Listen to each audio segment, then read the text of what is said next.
गई अब हमारी सीनियर्स की बारी। नई नई नई ये बातें नई है जानकारी।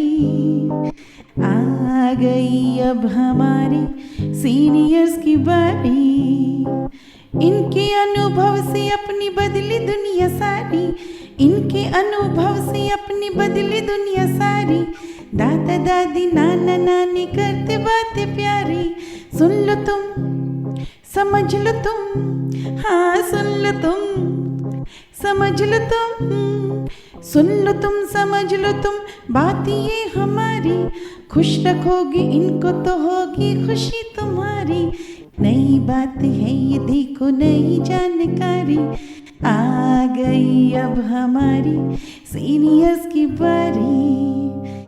आइए कुछ पल बैठते हैं बुजुर्गों की छांव में, जो देखी है उनकी आंखों ने जिंदगी के ढेरों अनुभव। उन अनुभवों से अनुभव हम आज लेते हैं।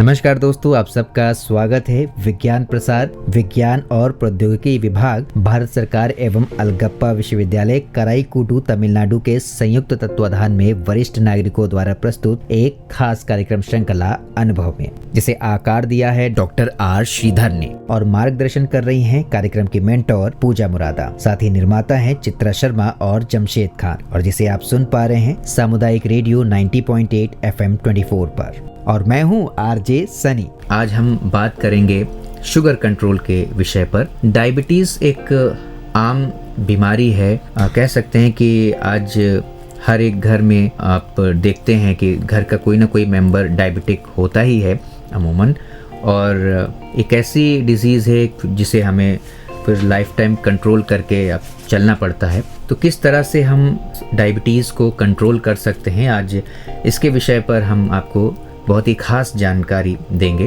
और इसके लिए आज हमने आमंत्रित किया है इस विषय के बारे में बात करने के लिए MBBS DTCD DNB senior physician chest and cardio diabetologist doctor Manoj Singhania ji को। डॉक्टर साहब, आपका स्वागत है सामुदायिक रेडियो 90.8 FM 24 पर। धन्यवाद। सभी श्रोताओं को मेरा प्रणाम। तो डॉक्टर मनोज सिंघानिया जी, जिनको डायबिटीज़ होती है, जिसको आज लोग कहते हैं कि ये सुख की बीमारी है, जिसको कहते हैं ना कि बड़े लोगों को ये बीमारी होती है, ऐसे भी कई सारे वर्ड यूज़ किए जाते हैं कि भाई ये बीमारी ऐसे लोगों को होती है जो ज़्यादा काम नहीं करते, ज़्यादा बैठे रहते हैं, तो ये शुगर की प्रॉब्लम होने लग जाती है। तो आखिर ये क्यों हो जाती है, और ज़्यादा उन लोगों को क्यों होती है जो ज़्यादा फिजिकल वर्क नहीं करते? सन्नी, धन्यवाद मेरे नाइस इंट्रोडक्शन के लिए। I am doctor Manoj Singhania, senior physician, medical director of Singhania hospital. Today I have been invited. आज मुझे निमंत्रित किया गया कि मैं डायबिटीज़ पे आप लोगों से रूबरू हूँ, कुछ जानकारियाँ शेयर करूँ। सबसे पहले जो मुझसे सवाल किया गया है कि डायबिटीज़ क्यों होती है, मैं इस पे रोशनी डालना चाहूँगा कि डायबिटीज़ एक लाइफस्टाइल डिजीज़ तो है ही, और इन दिनों मैंने अपने अनुभव में ये पाया है कि जब से हमारे पैरों के नीचे पेट्रोल या डीजल की गाड़ियाँ आई हैं, तब से हम लेथार्जिक हो गए हैं, आलसी हो गए हैं, और उसकी वजह से हमारा बेसल मेटाबॉलिक रेट कम हो गया, जिससे हमारी एक जो फिक्स एनर्जी का कंजप्शन था वो धीरे धीरे कम हो जाने से हम मोटे होते जा रहे हैं। क्योंकि अब हम फिजिकल मेहनत बिल्कुल ही बंद कर दी गई है, तो इसको अमीरों की बीमारी भी कह सकते हो, सुख की बीमारी भी कह सकते हो। जैसे जैसे पैसा आएगा वैसे वैसे पैरों के नीचे पेट्रोल और ये डीजल की गाड़ियाँ आने लग जाएंगी, हम आलसी होते चले जाएंगे, हम टेबल वर्क ज़्यादा पसंद करने लग जाएंगे, और हम मेहनत करना कम कर देंगे। क्या होता है कि हमारी एनर्जी कंजप्शन जो फिक्स होनी है, जो एक बॉडी की बेसल मेटाबॉलिक रेट बोलते हैं, एक लेबरर में ज़्यादा होती है, एक लेथार्जिक आदमी में कम होती है। तो एनर्जी कंजप्शन जो बेसिक होना चाहिए वो बहुत कम हो जाता है लेथार्जिक लोगों में। तो हम जो खाते हैं वो हमारे शरीर में डिपॉजिट होना शुरू हो जाता है फैट के रूप में जी, और उससे हमारा वजन भी बढ़ने लग जाता है, और this gives invitation two diabetes. Diabetes होती क्यों है? ये हमारी इंसुलिन की प्रोडक्शन जो ज़रूरत है उससे कम प्रोडक्शन की वजह से, इंसुलिन की कमी की वजह से ये हो जाती है जी। और हमारा इंसुलिन इतना अधिक नहीं होता कि उस बढ़ी हुई शुगर को कंट्रोल कर सके। अमूमन ये माना जाता है कि 1 यूनिट पर किलोग्राम बॉडी वेट चाहिए जी। अगर किसी व्यक्ति का वजन 70 किलो है जी। तो उसको 70 यूनिट के करीब इंसुलिन की आवश्यकता चाहिए, और एक आदमी जिसकी वजन 100 किलो है उसको 100 यूनिट चाहिए। इसको मोटा मोटी हम ये कह सकते हैं कि 1 यूनिट पर किलोग्राम बॉडी वेट। जी। अगर उम्र के साथ, क्योंकि हमारी एजिंग होती है, एजिंग के साथ हमारे सारे फंक्शन कम होते हैं, तो हमारा इंसुलिन प्रोडक्शन भी उम्र के साथ कम होता चला जाता है। जी। तो और वो एक लेवल पे आके इतना कम हो जाता है कि हमारी शुगर को मेंटेन नहीं कर पाता, तो वहाँ से डायबिटीज़ धीरे धीरे बढ़ने लग जाती है। जी। ठीक है, तो ये हमारा कारण है डायबिटीज़ होने का। इसके पीछे कुछ कारण और भी हैं, जैसे जेनेटिक। छोटे बच्चों में भी नज़र आती है, उनमें टाइप 1 डायबिटीज़ होती है जो जेनेटिक की वजह से होते हैं। छोटे बच्चे खूब खेलते कूदते हैं, फिर भी उनकी शुगर बढ़ी हुई होती है। जी।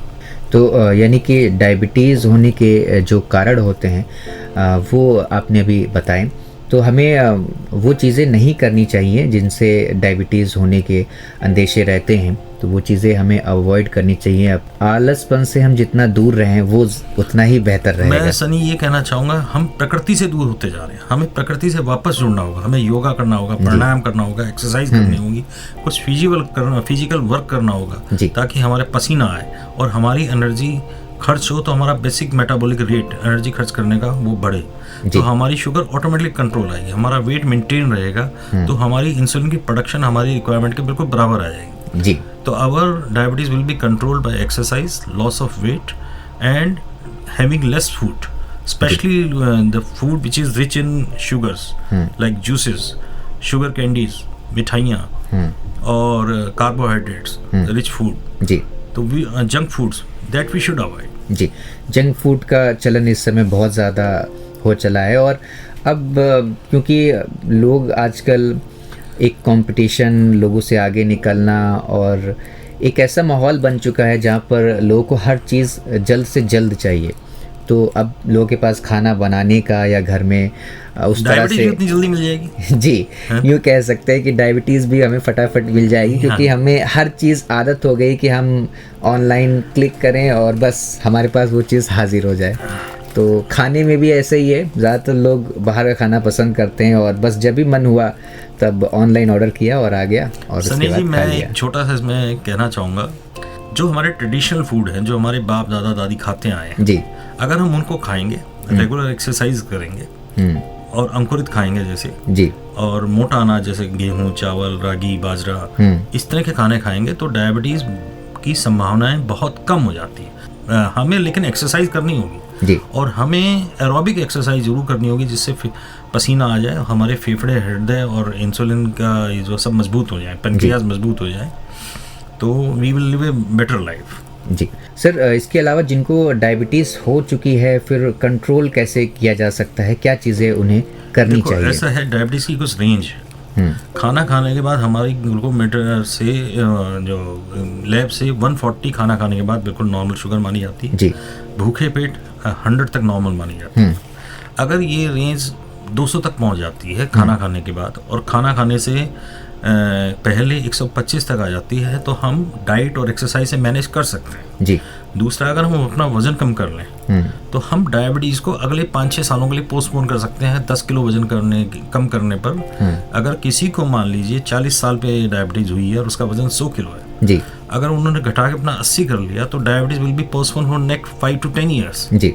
He will need not to take any medicine for next 5 to 10 years जी। लेकिन अगर उन्होंने वजन कम नहीं किया, अपनी एक्सरसाइज नहीं की, खान पान में सुधार नहीं किया, योगा, प्राणायाम, मेडिटेशन नहीं किया, तो उनको डायबिटीज़ की गोली जल्दी ही लेनी पड़ सकती है जी। उसके बाद एक रेंज आती है 250 के आसपास की, अगर किसी को खाना खाने में, तो फिर टैबलेट शुड बी स्टार्ट जी। तो मतलब मोटे लोगों को जल्दी डायबिटीज़ होती है? यस, क्योंकि उनकी इंसुलिन रिक्वायरमेंट ज़्यादा होती है और हमारी पेनक्रियाज उतना इंसुलिन बना नहीं पाती, तो वो गैप जो है हमें डायबिटीज़ के रूप में सामने आता है जी।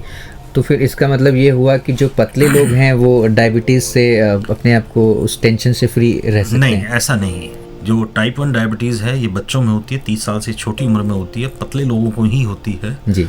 इसके पीछे मोटा कारण जेनेटिक्स है जी, पर ये परिवार में किसी ना किसी को होती है। डायबिटीज़ है पॉलीजेनिक डिजीज, मतलब इसके बहुत सारे जीन कंट्रोल करते हैं इंसुलिन प्रोडक्शन को। कोई भी एक जीन में डिफेक्ट आ गया तो insulin production will be different, and such kind of kids और young people who may be thin they will become diabetic जी।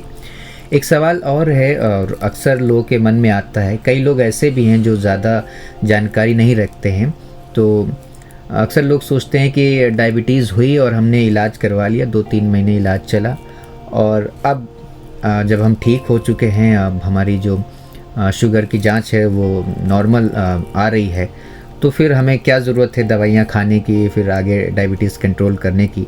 कुछ लोग समझते हैं कि बस अब ठीक, अब दवाइयाँ बंद और अब हम अपनी लाइफ की ओर वापस लौट चलते हैं जैसे खाते पीते थे। देखो सनी जी, मैंने आपको थोड़ी देर पहले ही बताया जी, कि अगर आप वजन कम कर लेंगे, एक्सरसाइज कर लेंगे, मेडिटेशन कर लेंगे, तो शायद आपकी डायबिटीज कंट्रोल आने के बाद you may leave medicine for some time, may be few years, 2 to 3 years, 2-3 साल के लिए आप दवाइयों को बंद कर सकते हैं। लेकिन डायबिटीज एक बार हो गई तो फिर उसकी ऐसा नहीं है कि आप उसको डायबिटीज दोबारा नहीं होगी जी, ये जरूर होगी, लेट होगी, अगर आपने अपनी एक्सरसाइज, खान पान में परहेज, मेडिटेशन, योगा और वजन कम कर लिया तो। मेरा सवाल था कि मतलब पूरी तरह से हम इसको ख़त्म कर सकते हैं क्या, कि डायबिटीज़ अब दोबारा होगी ही नहीं और हम अपना दैनिक जो जैसे चल रहे थे वैसे चलते रहें लाइफ में? सनी जी, आपने बहुत अच्छा सवाल किया, लेकिन मैं आपको बता दूं, diabetes is a progressive disease. एक बार हो गई तो देर सवेर ये होगी जरूर, आप डाइट से कितना भी कंट्रोल कर लीजिए। अक्सर मेरे पास पेशेंट आते हैं कि मैंने आयुर्वेदिक दवाई से डायबिटीज़ को पूरी तरह ठीक कर लिया जी, लेकिन एज हमारे अनुभव में ये पाया जाता है कि 8 या 10 साल बाद उनके गुर्दे खराब हो चुके होते हैं इन आयुर्वेदिक दवाइयों से। गुर्दे खराब होने के बाद डायबिटीज़ ऑटोमेटिकली ख़त्म हो जाती है। ऐसा क्यों है? क्योंकि इंसुलिन का ब्रेकडाउन हमारी किडनीज करती हैं जी। अब किडनी ही खराब होगी तो इंसुलिन का ब्रेकडाउन कौन करेगा? तो that insulin will become more than sufficient for the control for diabetes and it control itself, not because the diabetes has become okay, it is just because कि हमारा जो इंसुलिन का ब्रेकडाउन जो kidney कर रही थी जी, वो ही खत्म हो गया, इंसुलिन का दुश्मन ही खत्म हो गया जी। हाँ, तो इंसुलिन हमारा ऑटोमेटिकली शरीर में बढ़ जाएगा तो diabetes will be very much control ji. पर क्या ये इलाज सही है? गुर्दे खराब कर करके आप डायबिटीज ठीक करें? ऑब्वियसली नहीं। गुर्दे तो हमारे लिए जीवन के लिए बहुत बड़ी सर, जैसे गुर्दों का फिर जो फंक्शनिंग है, उनका जो काम है, फिर वो शरीर में कैसे हो पाएगा, फिर आगे वो प्रॉब्लम क्रिएट करेगा? यस, ऐसे लोग डायलिसिस पे आ जाते हैं। दे फील वेरी हैप्पी कि मैंने इस दवाई से अपनी शुगर को पूरी तरह ठीक कर लिया, देखो डॉक्टर साहब मेरी शुगर बिल्कुल कंट्रोल है जी। अब उनको मैं समझाता भी, be careful, get your creatinine and kidney function test done. Sometimes they found that their kidney are almost at the level of failure. जी, तो ये एक कॉम्प्लिकेशंस काफ़ी हाई क्रिएट हो जाती हैं इसमें। ये अच्छी बात नहीं है कि वो ये कहे कि मेरी शुगर बिल्कुल कंट्रोल हो गई, ना मैंने कोई एक्सरसाइज करता हूँ, ना मैंने कोई खान पान में बदलाव किया है, ना मैंने कोई अपना वजन कम किया, फिर भी मेरी शुगर कंट्रोल है जी। तो मैं यही कहता हूँ कि अपने गुर्दे और चेक कराइए जी। और जैसे कि हम देखते हैं कि आजकल लोग ज़्यादा लेथार्जिक होते जा रहे हैं और फिज़िकल वर्क बहुत कम रहा है, मेंटली लोगों का काम बढ़ा है। मेंटली लोग लैपटॉप पर अब बैठ करके काम करते हैं, एक जगह पर बैठ करके।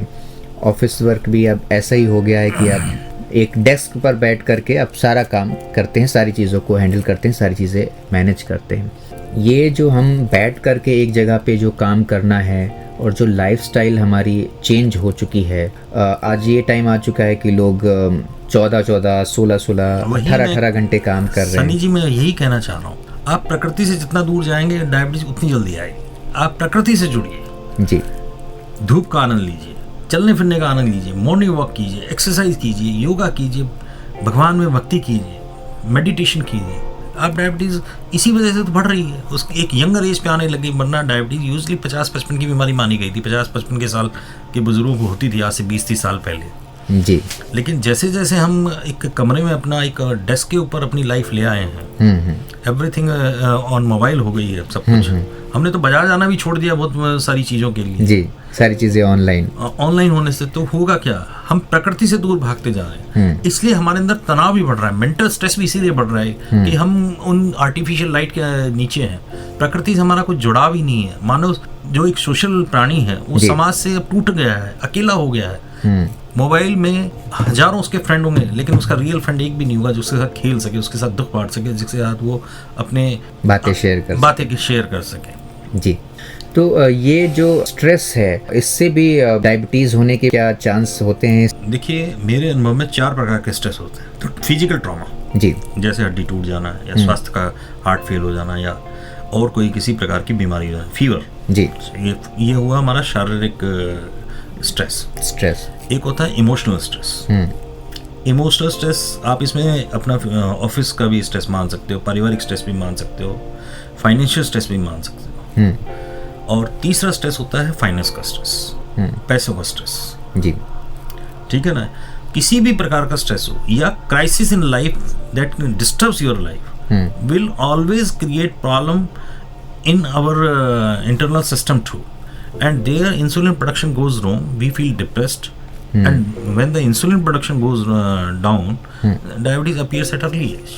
आप एक्सरसाइज कीजिए, मेडिटेशन कीजिए, लोगों से इंटरेक्ट कीजिए, प्रकृति का आनंद लीजिए, लाइफस्टाइल को चेंज कीजिए, अपने आप को एक्सरसाइज करके स्वस्थ रखिए। तो यानी कि सबसे ज़रूरी है कि लाइफस्टाइल को बेहतर रखना और एक्सरसाइज, और आप प्रकृति से जुड़े रहें तो आप शुगर क्या बल्कि हर बीमारी से आप सुरक्षित रहेंगे और स्वस्थ भी रहेंगे। सर बहुत बहुत धन्यवाद कि आप सामुदायिक रेडियो से जुड़े और आपने अनुभव कार्यक्रम में जुड़ करके सम्मिलित होकर के आपने इतनी सारी जानकारी श्रोताओं को साझा की। आपका बहुत बहुत धन्यवाद सर। धन्यवाद सनी, धन्यवाद FM रेडियो।